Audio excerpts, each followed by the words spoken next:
Hello, ladies and gentlemen. Welcome to The Weight Room, the fitness-friendly podcast. Today we are filming off-site at my good friend's house. We will get to that in a second. I would like to remind you that this podcast is sponsored by Logan Garments and Herbalife Nutrition, but we will hear more about them later. My guest today is a wandering nomad to most, but a good friend to me. People mistake him for the second coming of Christ until his guinea hens scare them off. Ladies and gentlemen, he's known as Baking with Blake on Instagram. He is known as Wile Coyote to others, but to me, he's Blake Wiles. Thank you for being on the show today. Yeah, man. Thank you. Thank you for having me. This is cool. The intros are my favorite part. When I did my dad's last week, I called him, the ripped Walter White. Oh, you nice. Breaking Bad? Yeah, dude. That is true. That's accurate. Yeah, for New Year's, he had a bowler cap. This is how I started the last podcast, too. Oh, He had nice. a bowler cap for New Year's, and he looked just like Walter White. Like, dude, everything. that's awesome. Yeah. So, I said you're a nomad because I know you travel a lot. Yeah. Are you from Indiana originally? I'm from the northeast side of Indy. Okay. In Lawrence. I went to Lawrence North High School. Graduated in 2007. And Okay. yeah, that's it. So where'd you go to college again? I went to Ball State from 2007 till 2012, so 5 years or however long. And yeah. So Yeah, it was good. We went to Ball State, and I think we passed by each other a couple times. Yep, that's how we met. I think it was just at the rock wall. Yeah, right? definitely. That's how you met my dad. Yeah, dude. Which is awesome. Yeah. That's how. Wait, what? Did you meet my dad at the rock wall? I think because he used to come up to Muncie every Friday, and we would disciple. We just studied the Bible, Nice. and then afterwards we'd go climb for about an hour. And so I think that's where he knows like so many Ball State like students because of that. That's awesome. Yeah, man. I mean, you sat there and stuff, and I was just trying to try this climbing thing, but mainly interested in the ladies and stuff. You know, Yeah, so dude, that that's was college. like, you know. College is school, Trying to figure that stuff ladies, out. and trying to get in shape. Yeah. Because after that, you're screwed. Yeah. And then you have no excuse with school. Yeah. You know? So you're in northern Indiana, and then you just moved straight down here after college? Yep. Yeah, I was working at Boy Scout camp in Lake Monroe. And so I knew about Bloomington, so after that I wasn't moving back to Indy because I didn't want to have to drive everywhere. Yeah. So I moved down here, and it was a good place. Yeah, and I mean, one of your jobs is like, honestly, you could walk there if you wanted to. It'd be Yeah, like definitely. A 15-minute walk. I've ridden my bike there before. I've done it. Definitely, man. I like even running there. Yeah, it's a nice like run there. I It's a like good to, distance. when I was working desk at Hoosier Heights, the gym we both work at, rock climbing gym, I would bike there because my apartment is like just a hop and a skip Oh, from yeah, the B totally. line. All downhill. Yeah, well, one way, and then you come Yeah. back and it's gradual uphill. And it's like 10 o'clock at night. Uphill. I only did it in the mornings because when I tried to bike, like in the evenings, especially like when it was warm enough to bike, there are so many bugs. Yeah, dude. Like that 4Z section was the worst. Once you got to the paved section, it was fine, but that first like Right? trudge was awful. So you work at Hoosier Heights. Yep. What's the official title of your other job? Are you still? I think the official title is Direct Support Professional. And what do you do? DSP. Pretty much it just like I take care of like I've got 3 guys at a house with like that are somewhere on the autism spectrum, and I just take care of them based off of whatever needs they have, and mainly give them their medicine and give them good food, and we go and exercise sometimes, take them out to community and go grocery shopping, go to the Y, you know. You're just their buddy, basically. Yeah, pretty much somebody's got to hang out with these dudes, so we hang out and, try and advocate for goodness. How old are they? I got a dude that's like 40-something, one that's like, I don't know, 60-something. Huh. I don't know, actually. They're a varying 'Cause age. when I first... I would say 40 through 60. I heard your job secondhand, and so someone said that you, like... I thought you, like, helped, like, kids on the autism scale, and you just, Yeah. like, went out and went on hikes with them, but you have a lot bigger job. Yeah, no, I don't. They don't. It's crazy. I'm sure with kids they would have like more regulation and stuff, but with our dudes, we're pretty much just all adults, and we just like go do stuff. You know. I started the process. I pet her a little bit, and now she's never gonna. This is Oh, yeah. Jezebel. Jezebel. Blake's dog. We'll get into to your. I'm really excited to talk about all your different animals. It's on your nose. You got poop nose like your cat. Yep. Good face. Poop face. So was this job like? Is this what you went to college for? What was your degree in? No, I got my degree in psychology, and then I just knew, or I was told that I had to get a job that had insurance because, you know, I was coming off my parents' insurance. Yeah, so you just found that. Yeah, I just had to find something with benefits that they say. You had to find something with benefits, you know? So if you weren't doing this, what would you want to do specifically with that psychology degree? If you could just kind of pick and choose. If I had to use my degree formally, it'd probably be in some type of research or writing scenario, I think. Maybe a consultant would be cool, but yeah, cause I don't really plan on using it specifically, you know? I could see you, like, writing a book or something. Yeah, because you read, like, voraciously. We try and read. You have a small bookshelf, but the knowledge on it's dense. Like, you read Einstein, you read Bruce Lee, which I just finished a book that you gotta read. It's, which one's that? Artist of Life. Oh, nice. It's like it's a combination of, it's like a journal by Bruce Lee. It's a bunch of his, like, smaller essays and, like, his different edits of them. So you'll read the same one, like, 4 or 5 times, but it's as he was editing them. And then it has, like, his poetry. It has, like, his written, like, beliefs when he was an actor.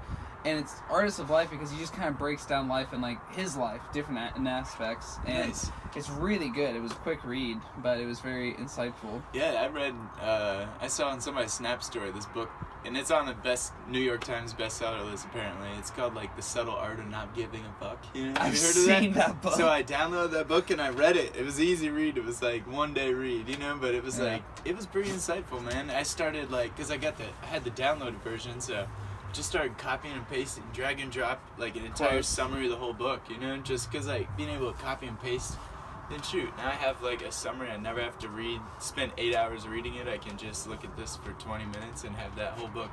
Yeah. You know, and now I wish I could distribute that short list to other people so that they don't even have to buy the book, or if they're more interested in by the, like, summary, they can buy the book, you know? I mean, that's why we have Spark Notes. Yeah, that's pretty much what I did, yeah. So are you more of a reader totally than, like, a TV or internet watcher? Because that's basically TV now. Is like in YouTube in the middle of the day, I feel guilty if I'm watching media, unless it's like the morning. You know what I mean? I feel like during the day I should be doing something like outside constructive. You know. So morning and night you'll watch some TV, but I watch some YouTube and read some stuff on the. Pretty much, I'll spend time on the computer when I wake up and right before I go to bed, and then maybe in the middle. You know? I find I would ideally be doing other things, like all my animals, first-ish thing in the morning. I gotta take care of them. Pretty much the priorities in the morning are let the birds out because they're waking me up. They wake me up every single day. Those things, I couldn't live with them. So you're a little Farmer Brown. You have, let's see, you have now, as far as types go, you have 5 different types. You have a rabbit, you have hens, you have a dog, a cat. Are the chicks guinea hens or are they chickens? They're chickens. Chickens so and 5. 5. And then if I got a pig, that'd be 6. And then if I got a goat, that'd be 7. But you would get a pig to actually, like, have a pig on a farm. Do you know people who, like, have pet pigs and, like, I know. they Jackie has a pet pig. I don't get it. I really don't. Yeah, I agree, man. It doesn't seem like the pig is really being a pig. Yeah, and then seems like the pig is being a pet. You know, there's a difference. And then there's the 2 things I think about when I first look at an animal and thinking just about animals is what are they going to eat? And then more importantly, after the fact, where are they going to poop? That's a good point. Waste management is, like, seriously what when I do, like, chore stuff, like farm stuff, I feel like waste management is where I spend a lot of my time, just to efficiently manage what I would once consider waste that I now see as the beginning of a new resource for something else.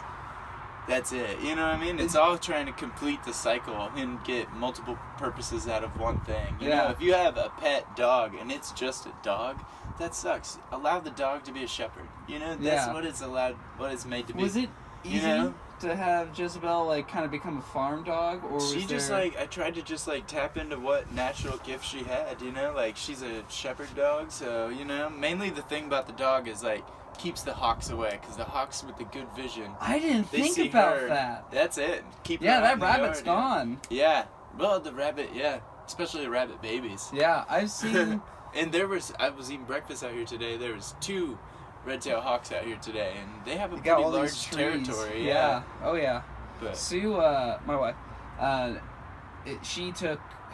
I almost said herbology. That's not right. Ornithology. That's study of birds, right? Yeah. She loves birds. Like, I even got her for, Right. like, a birthday, just a random gift, like, a whole, like, book of American birds. Nice. And she will tuck your arm off about hawks. Dude, I would love to know more about them. Yeah. Because I always want to know the difference. It's like, I know we have peregrine falcons. Yeah. And then we have red-tailed hawks. Mm. And now we have those, like, turkey vultures. Yeah. And it's the difference between the falcon and the hawk that I can't. Because the vultures look like big crows, kind of. Yeah, they got gross heads and yeah, stuff like that. they're darker, but the white underbelly is either a falcon or a hawk. I think it's a hawk, though, because I think the falcons are much more rare. I didn't know this, but, like, in movies, you know, like, there's, like, a bald eagle. That's a red hawk eagle. Oh, or nice. real red-tailed hawk or whatever. Nice. And an actual eagle, they sound pathetic. Huh. Like, they just sound, they sound like really scared chickens. Nice. Literally chickens. Yeah, so you have how many hens? 4 or 5? We got 5 hens. 5 hens, how many 5 chicks? guineas. Oh, yeah, 5 guineas Yeah. and 5 hens. Oh, those are actual hens. Yeah, well, it's just a breed of... A hen is just an egg-laying, so female chicken. Okay. So, like, these are called silver-laced Wyandotte. That's, like, the strain of genetics. When are you going to get some cocks trotting about? That's the thing is, like, usually you would need one. To, I was going to say, I'm like, really? I just said cock and you're not going to do anything? I had to. So one time you're allowed to say cock when it's about chicken and you gotta do it. There's a part in the toilet called a ball cock. That's the second time you can talk about cock. When the balls are involved. Yeah, the ball cock. You gotta replace the ball cock, man.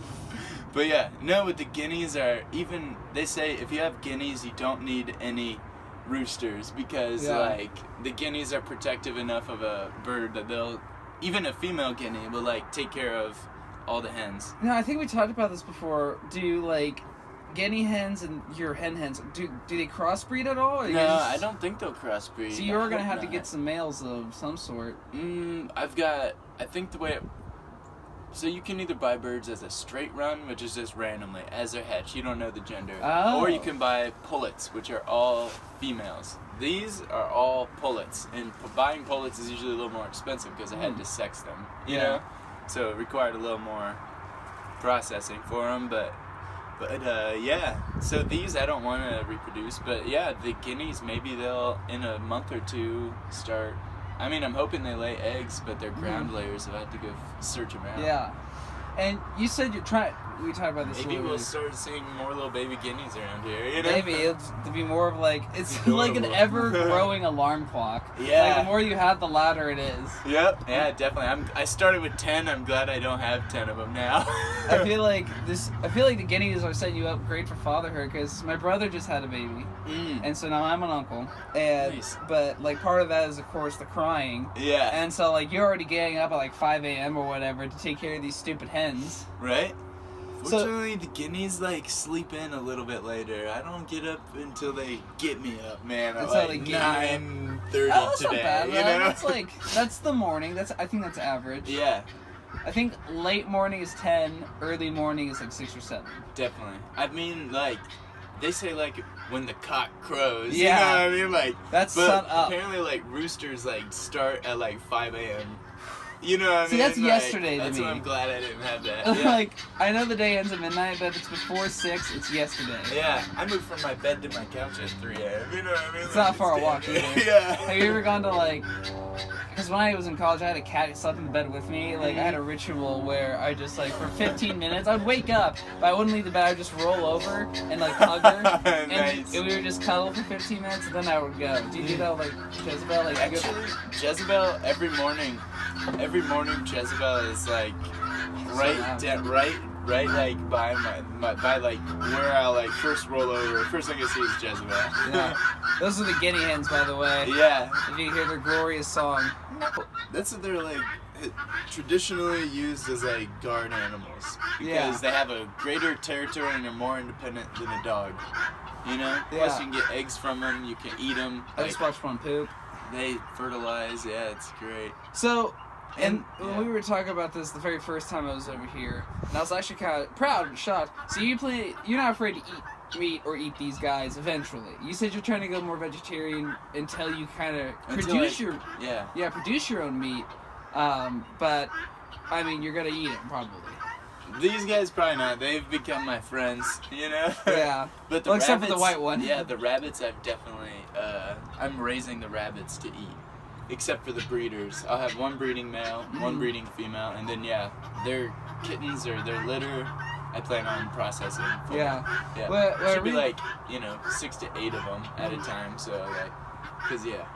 What I really like about that is because I feel like there's a lot of like environmentalists who are vegan and vegetarians too, because of like protecting all life in the world, which I get, but you're in a way like an environmentalist in a very realistic sense of we're designed to eat both meat and plant. Yeah. And you're gonna raise your own things. You're gonna take the responsibility, but instead of just going to the store and buying, you're kind of making your own little like recycling plant here. And you were talking about the chicks, your scraps now. You used to just compost them, but now you're now I feed them to the birds, and they can like pre-compost and get one more use out of it, you know? Because like it's gonna be more nutrient rich if it's rich if it's passed through the animal anyway. So, because like I was eating a banana here yesterday. I don't know, 2 days ago. No, carrot.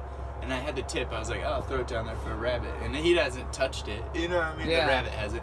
But yeah, it's just kind of slowly decaying. Whereas if I chop it up, take that extra step, chop it up, and give it to the chicks, like they're pretty much pre-digesting it for me.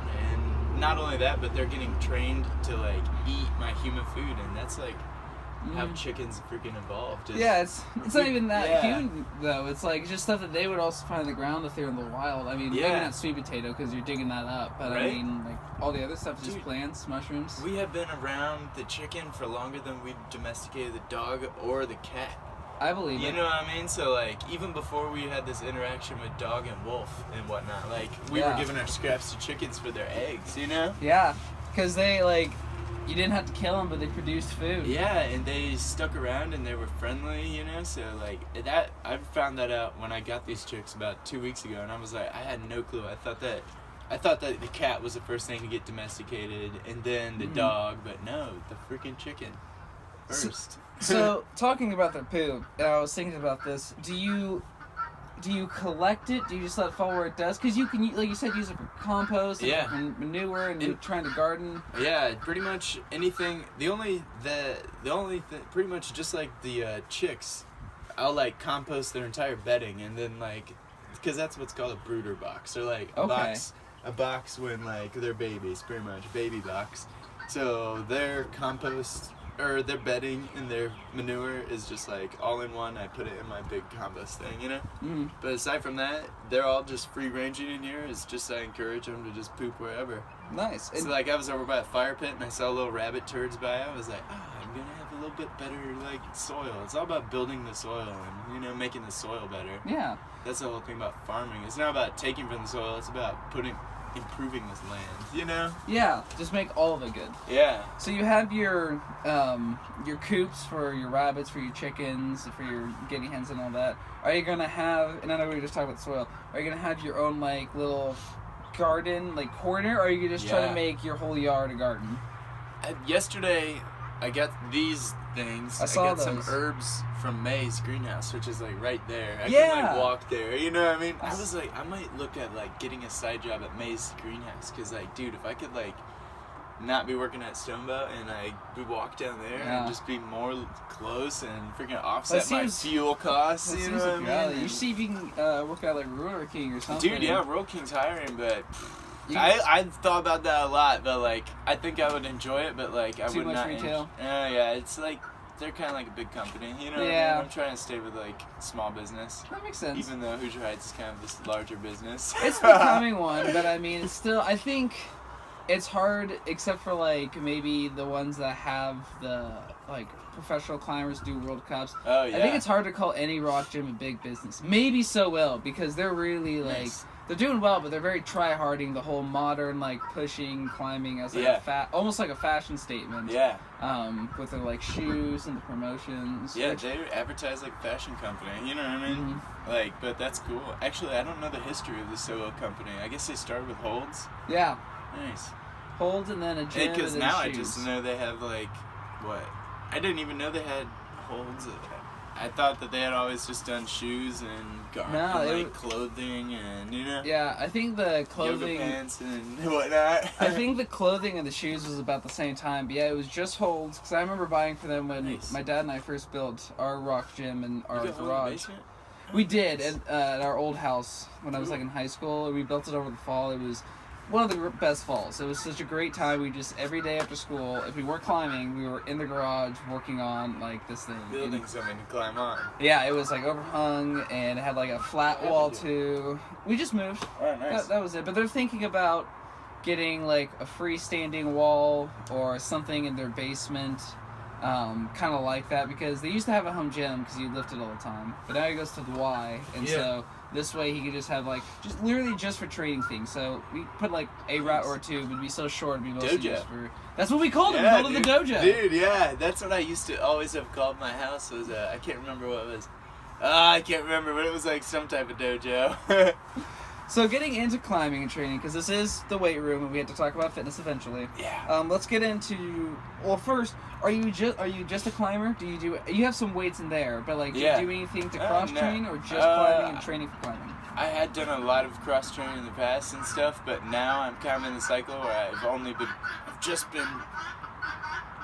climbing past, I don't know, 3 months, but I'm seeing... Really? That's it? I've been seeing the bad effects of only doing that. You know what I mean? So I thought you've been climbing for like 2 years. Oh, no, I've been climbing for climbing only with no cross training. Okay. Yeah, no, I've been neglecting my cross training recently, and I've seen improvements in climbing, but with that, I've seen like declines in like posture, flexibility. Honestly, impingements are a big deal now because I'm kind of imbalanced because I've only been climbing. I need to do more antagonist stuff. Yeah, my dad, like I said, he lifts and he bikes, but basically the only reason... I bicycle sometimes, but the focus is on...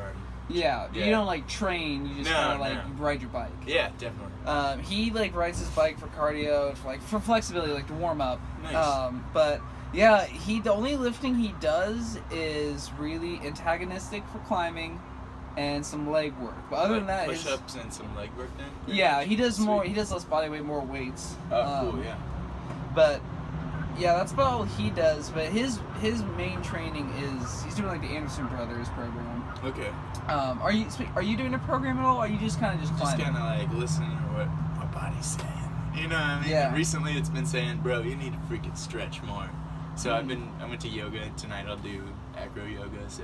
Yeah. Because also, it's the freaking spring season. I don't want to get hurt before I go outside. You know what I mean? A lot of people right now are overtraining, and then they're going to get hurt before the freaking spring. You know what I mean? Yeah, I stretch and I warm up and I cool down, but yoga specifically need to do all of that, dude. is really something. I've gotten a lot better at that. I used to not do it at all. Like I would do like light reps or something, like the activity would just at a slower pace. Yeah. But now I actually warm up and I stretch, which has helped me a lot, but I definitely for recovery's sake, I need to do yo-yo. Eat some yogurt. I need to eat some yogurt. I need to do yoga. I have it scheduled today, but I was finishing up the video editing, so I didn't get to it. But I find that like I try to do like 15-30 minutes every other day. Yeah. Just every other day, yeah, man. If we could stretch a little bit just constantly, man, it'd be too good, right?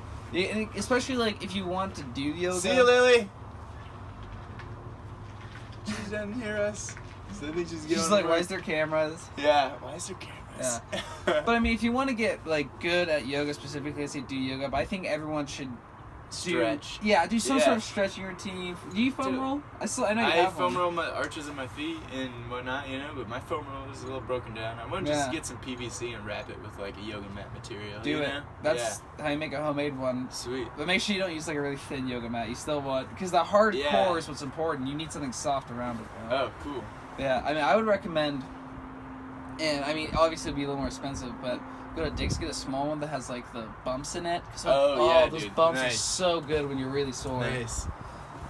So I need to get more flexibility before there. That's like the goal right now. Is like prevent impingements, get more flexible. Can you touch your toes?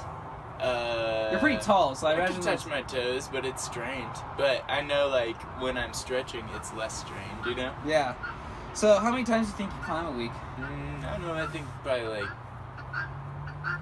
maybe if I'm lucky, I'll climb seriously 1 day a week, and then just play another day a week, and then get a third day in, just to you know, it's about 3 times a week, maybe. Yeah. Maybe I'll peek in there 4 times. I really don't keep track of it. That's why I kind of wish we could. That's why I kind of wish that we could keep swiping in, because like I used to be able to keep track of the times I swiped in, because you just look at your profile. I mean, you you know? still can.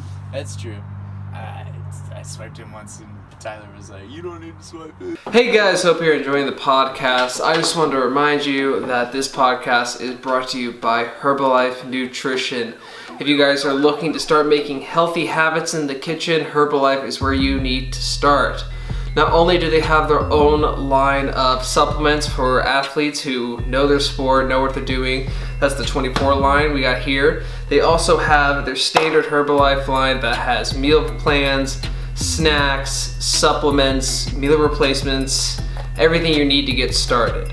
So if you want to go online right now, follow the link in the description below to Herbalife.com to find a local distributor near you. Here are some of my favorites. I personally love their vanilla almond protein bars, and then I use their BCAA infused protein shake for pretty much everything I do. My wife and I like to mix their standard protein mix in our oatmeal and pancakes and other such things. Or if we need a quick snack, we'll put this in one of our shakers and take it on the go.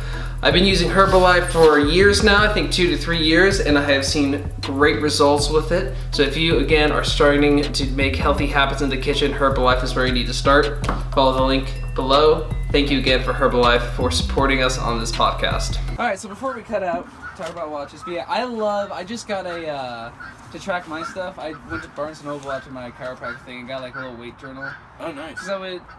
Because having done this for years, like with lifting specifically. Yeah.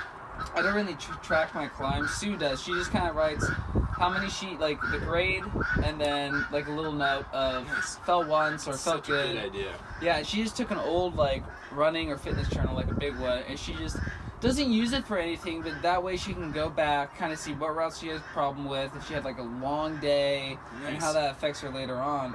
So smart. But yeah, I usually I can remember like how much I've lifted the week before. Yeah. But my issue is then I'll just like kind of go to that same weight for a while. Yeah. And never try to push just like a little bit. So set a heavy baseline for yourself. Yeah. And some people can just go into the gym and just like push themselves on their own as hard as they can. Other people need something to list to say like constant progression. Yeah. And then there's people who come to me for personal training who need someone to tell them. I need to pay someone to tell me what to do. You know?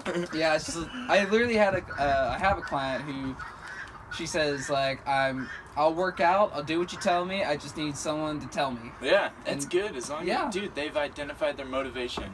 That's the hardest part. Yeah. You have to identify your motivation. You need the self-motivators to motivate the people who aren't so self-motivated. Yeah, and even as self-motivators, that's a struggle, man, to motivate ourselves sometimes, you know? Yeah.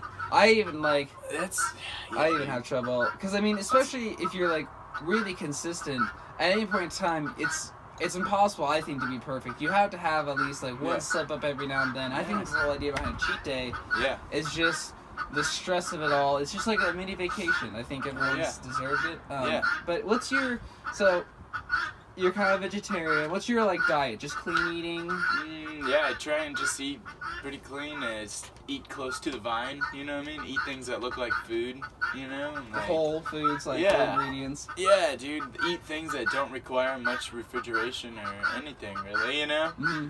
What's your favorite, like... And, yeah, I've been seeing just, like, I don't know, I've just been seeing some gross shit on Instagram based off the food and the people that I follow, like, so many factoids and stuff, like, I don't know, like, there's a guy named Vintage Vegan.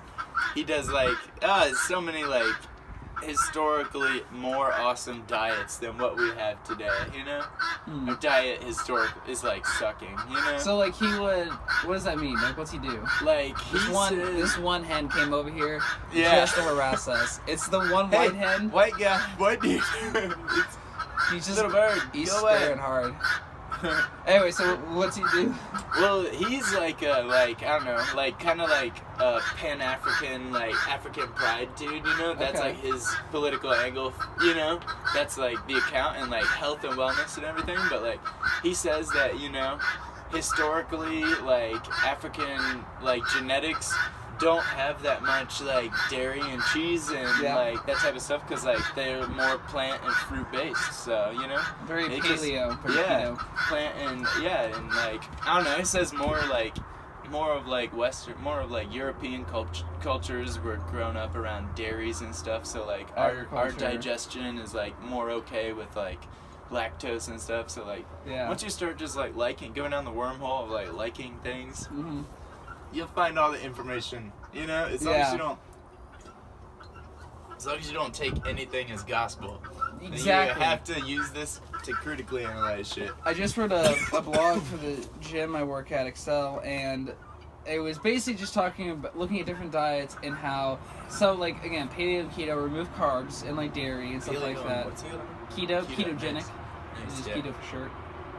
But they remove like carbs and dairy and stuff like that, which is fine, like you said. But at the same time, there are some people who have like lived their whole life, or genetically through their ancestors might be a little more attuned to those things. Yeah. And so I mean, with 7 billion people in the world, everyone's gonna eat a little bit differently. Yeah, I definitely. mean, it should be whole, but as far as like the macronutrient part of it, people definitely gonna have to like pick and choose, try things out to see Nice. what works best for them, like metabolically, how they feel physically. Because Yeah. I know, And what's the key to all that? It's just listening to what your body is telling Yeah. you, man, and notice what type of shits you're having. You know Yeah. what I mean? Like, have a conversation with your body from beginning to end. You know what I I mean? thought there was like 2 weeks, and it was right after a stomach flu. But my poop was normal, but it was like green, like Hulk green, and it was just because I Right. was eating a lot of kale and spinach. Oh, yeah. Like it was just something random like that. I felt fine after the fact, but I'm used to analyzing my dudes at work poos, because that's one of the things we have to chart is like the type of bowel movement they have. So I'm used to like looking at poo. Nice. Plus, it's like I look at the poo of my animals and be like, oh yeah, they're like eating more grass than grain right now. You know what I mean? So like it's good. Like I can feed them less grain because like it's spring and hopefully they're eating more grasses. yeah, they're you going know? at it. Yeah, my cat had like at the very tail end of college, she had like weird poops, and so we had to figure that out. But Right? you learn a lot from poops. This is an important thing. And then whenever I eat like, because when I was a kid, I ate terrible. My Yeah. whole plate was white and brown and yellow. Oh, that's good by color, yeah. Yeah, I hated like vegetables. It was like chicken nuggets, corn dogs all Yeah. day.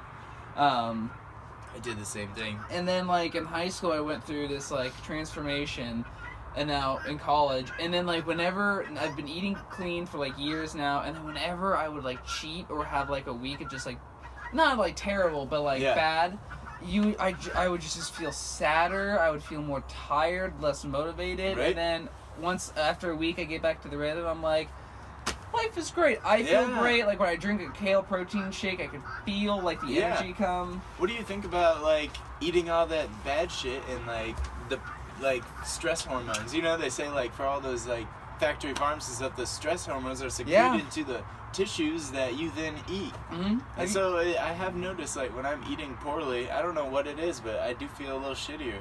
Maybe it's because I don't know what it is, because I'm like, man, I'm like eating this thing that came out of a box, so like yeah.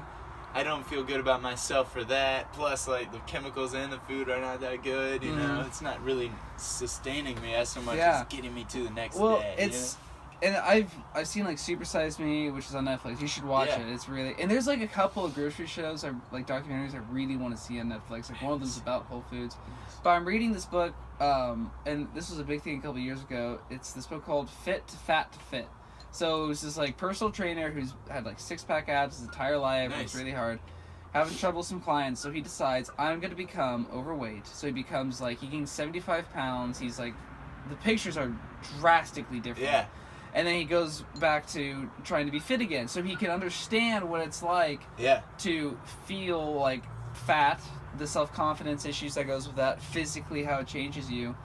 And from both those sources, they both agree that they had this like addiction to like sugars and Yeah. fats, and you get that kind of, and people feel like with that sugar rush, they always talk about same things with fat, you get this really high of like, oh, this is so good, it tastes so amazing, it's like this crazy sensation of Yeah. flavors, and then you Boom. crash, and then you want more, like any other drug or Yeah. anything else you're addicted to. You're like, I gotta go get 20 more McNuggets. Yeah, dude. Last night I felt the pressure to get a hamburger at Wendy's. You know what I mean? When I was going into Kroger, I wanted to get some oranges. You I know go to what that I mean? Kroger too. I go there. I You see go to this Wendy's. one?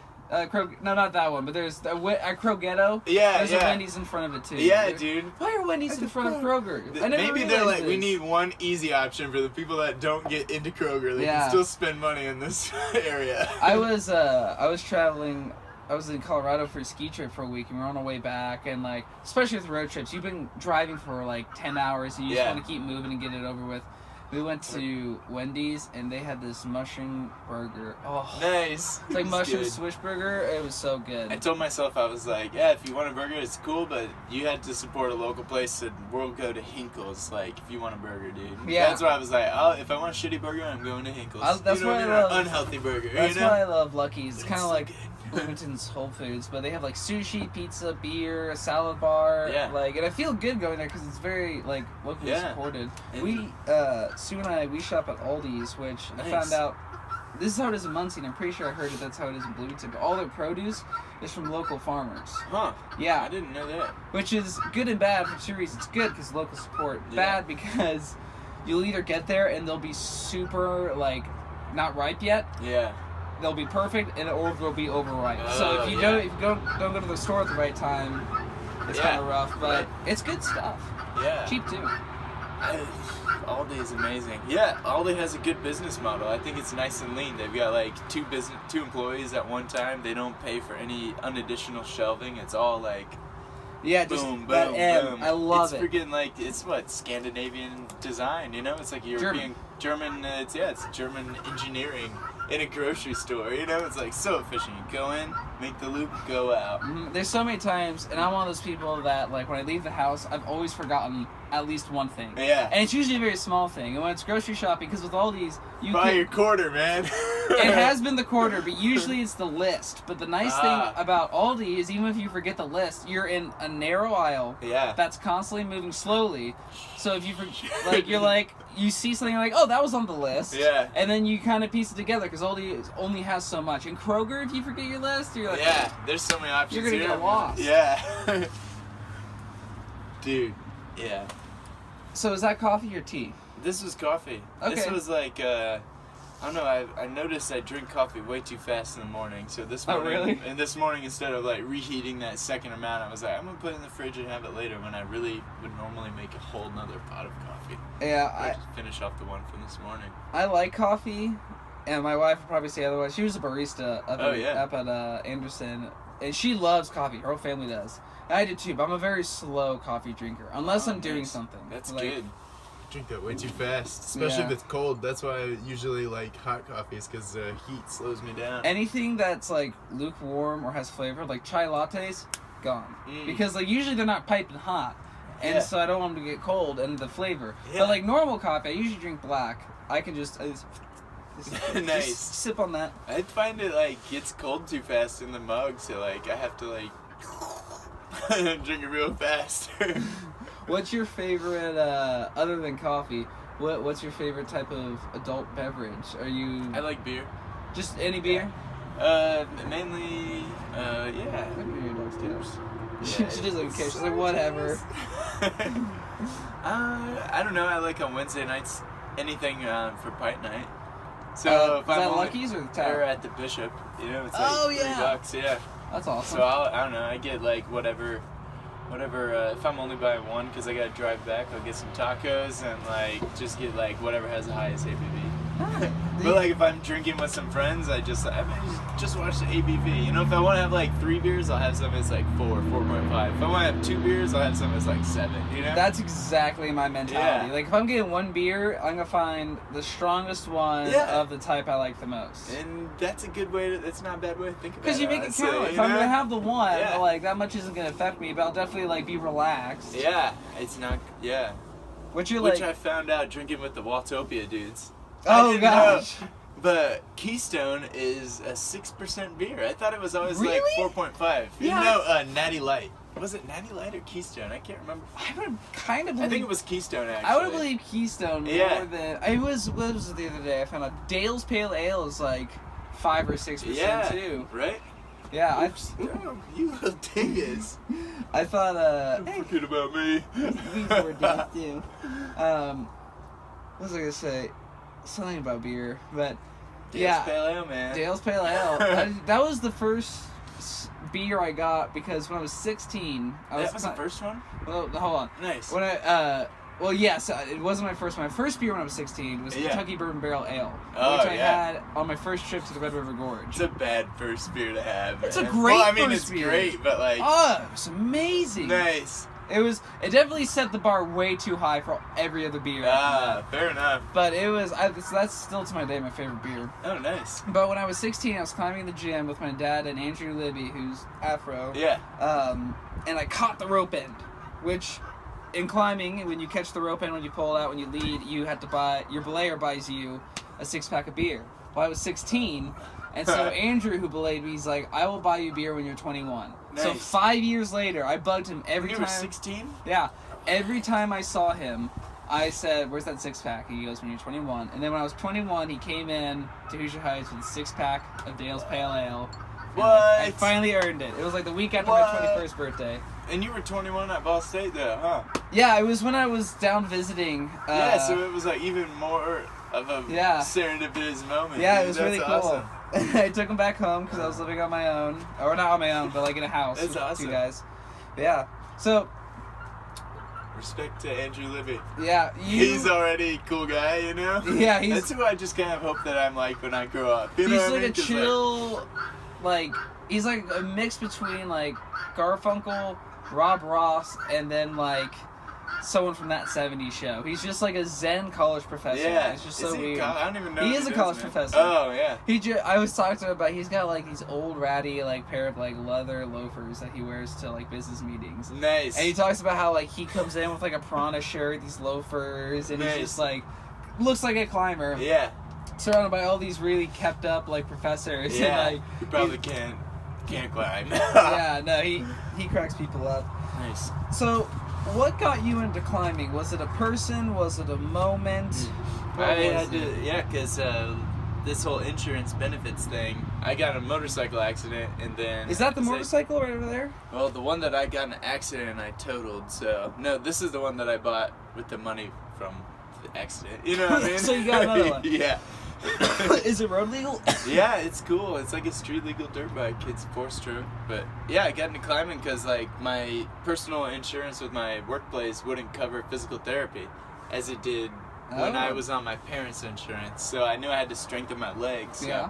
I knew from when I climbed a little bit at Ball State that like, yeah, you're going to use your toes a whole lot when you climb, you know? So I was like, I need to strengthen my leg. I'm not a runner. I'll go climb, you know? And have you had to do any other like physical therapies? Nothing since then. So Yeah. climbing's basically healed you. Yeah, pretty much. That's really Healed me cool. And crippled me again. I'm just And playing. crippled me again. Have you had any Just- injuries because of climbing, like tendons? or No, anything? dude. I've always kind of like thought that like if I have to tape shit up, I should probably just rest. You know what I mean? That's a Unless I good need rule. some like minor support. Yeah. You know what I mean? But like I think like over tightening shit can like lead to like just like more injury. You know what I mean? agree. It's not natural. I wasn't no like Paleolithic man that injured his hand would tape it up. You know what I mean? Yeah. I don't know. They might wrap some like Loincloth. tendons or something, but like I don't know. It doesn't seem very natural. It's like you should probably listen to your pain. Yeah, I Let your saw. pain be your guide. There, you I was know? bouldering the other day, and there's this high schooler, really strong guy, really nice guy. But I mean, every single finger was taped on like in between the knuckles. Like he said, like his tendons hurt, but he had to come in here and climb. He had to get his project.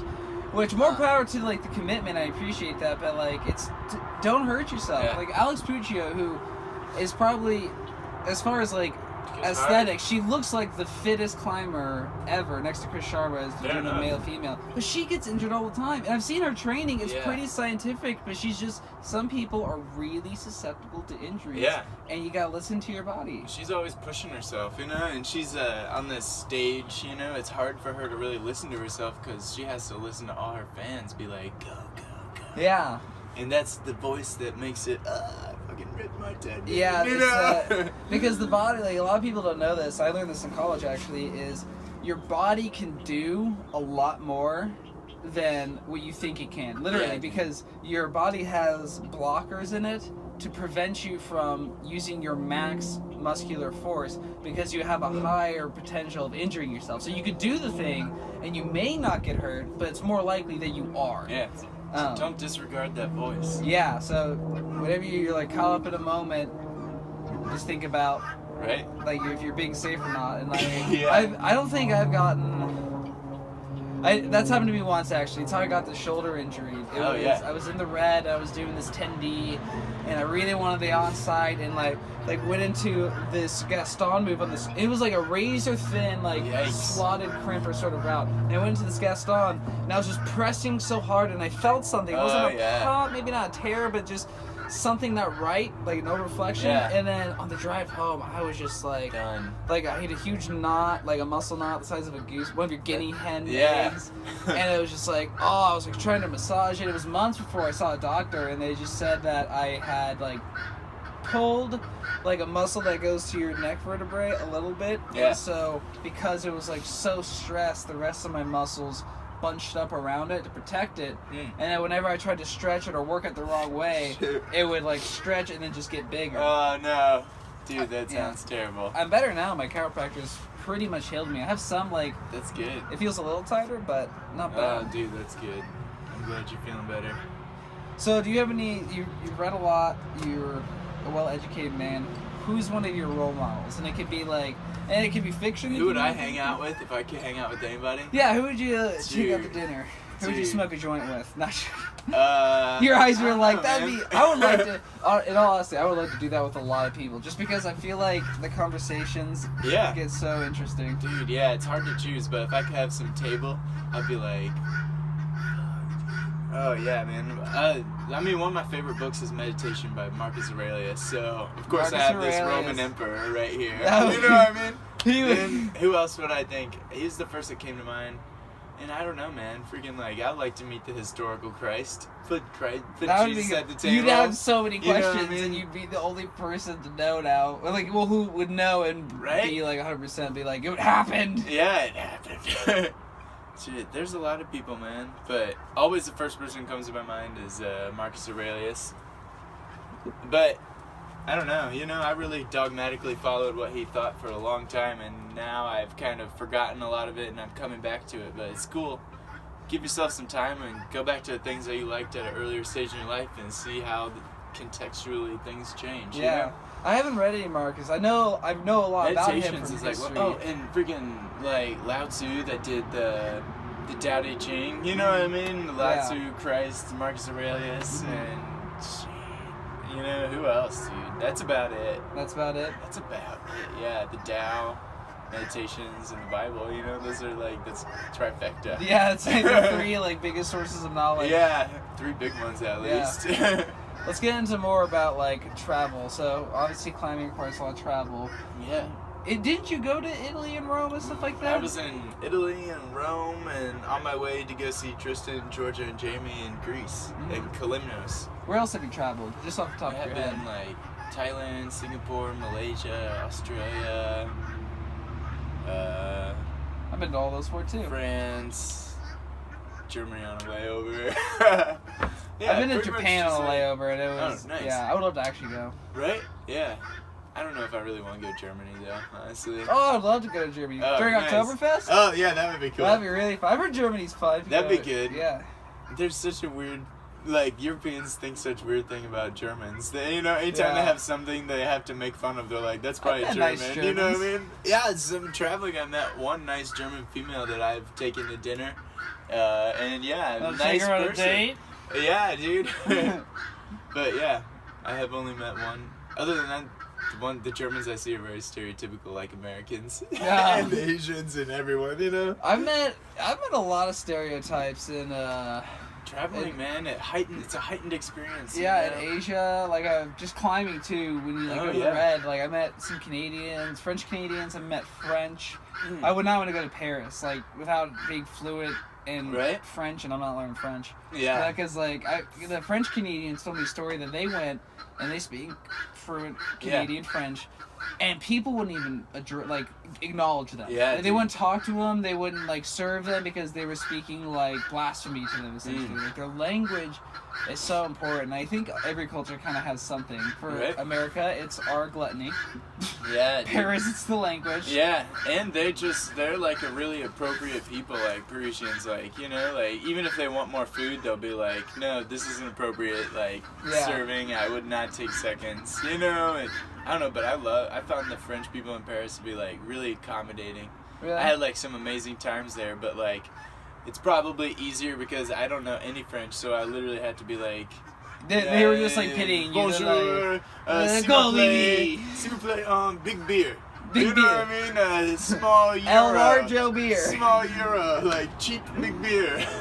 I found that Toilet, you know what I mean? Like, I like Asian culture for that very similar reason. Yeah. They were like Thailand, especially. Like by the end of my time in Thailand, I was bowing to everyone because that's just like an everyday like it's basically like they're bye or thank you very much. Yeah. It's like so much, and then aside from like the street peddlers, because like in some parts of Europe and Asia, bargaining is a huge thing. You gotta do that in Bangkok, man. Yeah.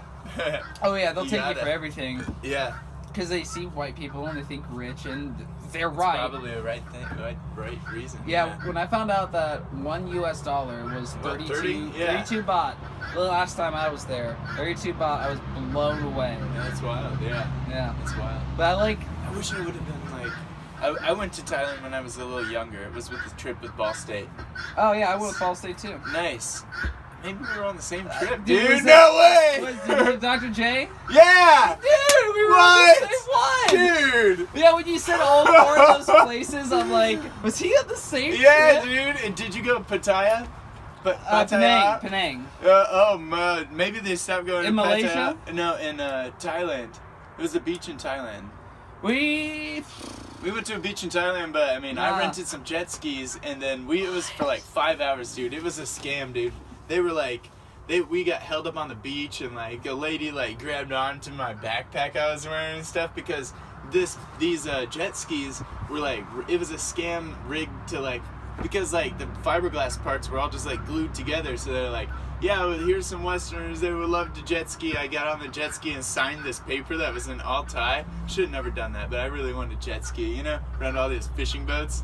So I did, and we're going, and this boat just starts falling apart piece by piece in the water.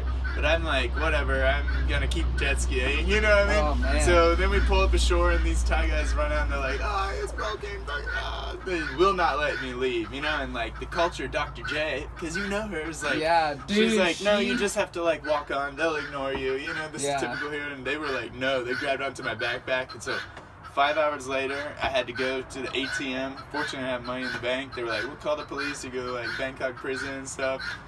5 hours later, I had to give them $250 American. My other buddy, who also had one, had to give him another $250 American. Then but I was like, throughout the whole time, I was like, no, I felt okay. I was like, I think I've always like fallen asleep in my own bed, like, and peacefully, so I don't think that it could be possible that anything bad could happen. I was just like, I just need to get to my bed tonight. You've earned that back now, and it was a cultural experience. Yeah, so cultural. But now I'm definitely a little wary anytime I rent things in different countries, man. Although when we rented scooters in Greece, it was the most low-key thing ever. Like I even returned mine a day late, man, and it was great. Yeah, but I wasn't signing anything. In Thailand, we did do unless it was Did you go to a ping pong show?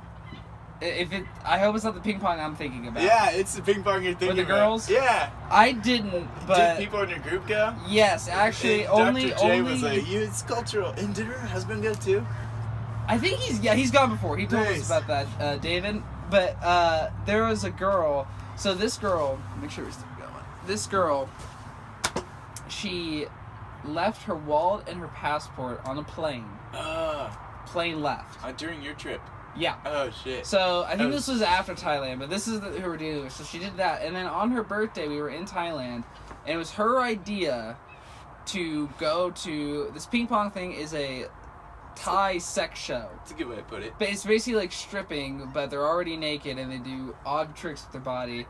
And involving ping pong, Yeah, darts, yeah, birthday they cakes, blow things out of there. candles. Basically, it's a lot of air from down low. Yeah. And then they said they had like It's functional a quiz. Sharpie that they like wrote on things. That's But different. it was her and then her two friends who went. And so first of all, everyone in the group thought that when these 3 American girls went to the sex show, we're never gonna see them again. Yeah. I don't even know how Dr. J let them go. Yeah. But they went, they came back, it was fine. They said it was very weird, very disturbing. Whatever. But for me, we had a week and then 3 or 4 free days to do whatever we want. And we mostly hung out at the hotel, but I went to a Muay Thai fight.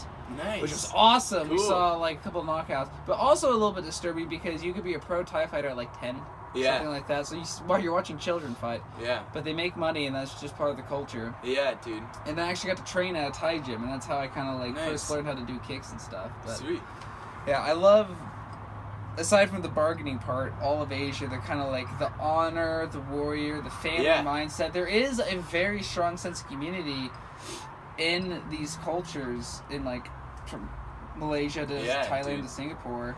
And I it's feel nuts. like usually when the culture has less, they have a greater Appreciation. There's a greater like cultural capital there. Like poor communities always have stronger roots because it's a necessity. You know. Yeah. You know, like that's just, and you get less detached on your roots the more wealthier that you get. It seems. Yeah. You know, people in America, you know, like my parents, you know, like my parents' parents, the path was like you go into a nursing home. You know what I mean? Like when you get too old, but like in an Asian country, like You keep working. You know what I you mean? do stuff. You sell fruit. You drive a boat. Yeah. Hi again. I'd like to also remind you that this podcast is brought to you by Logan Garments. Are you looking to step up your fashion game in and out of the gym? Then Logan Garments is where you need to go. Logan Garments not only has fantastic hats, shirts, sweaters, sweatpants, shorts, they also have very nice clothing like polos, 3/4 zip jackets, full-on jackets. They just recently got a bomber jacket in black and green. I highly recommend you go get those. Logan Garments is a UK-based company that ships worldwide, not only to their athletes, but individuals like you. They've supported me for over a year now, and I love their clothing. I love how I feel in it. I love how it feels against me, and I like the looks I get in the gym when I wear their clothes.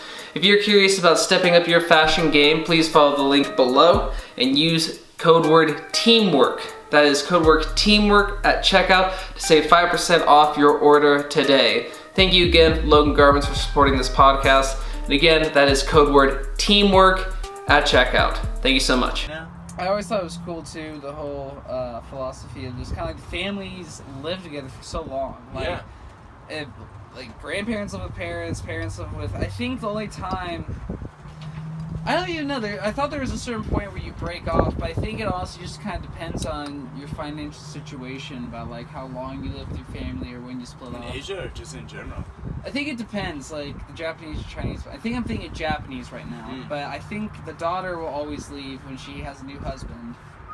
But until then, because she joins the husband's family, kind of like how like same thing we do in Western culture, except we just leave the entire house and we get our own and we make our own like mini family instead of having like the one big family.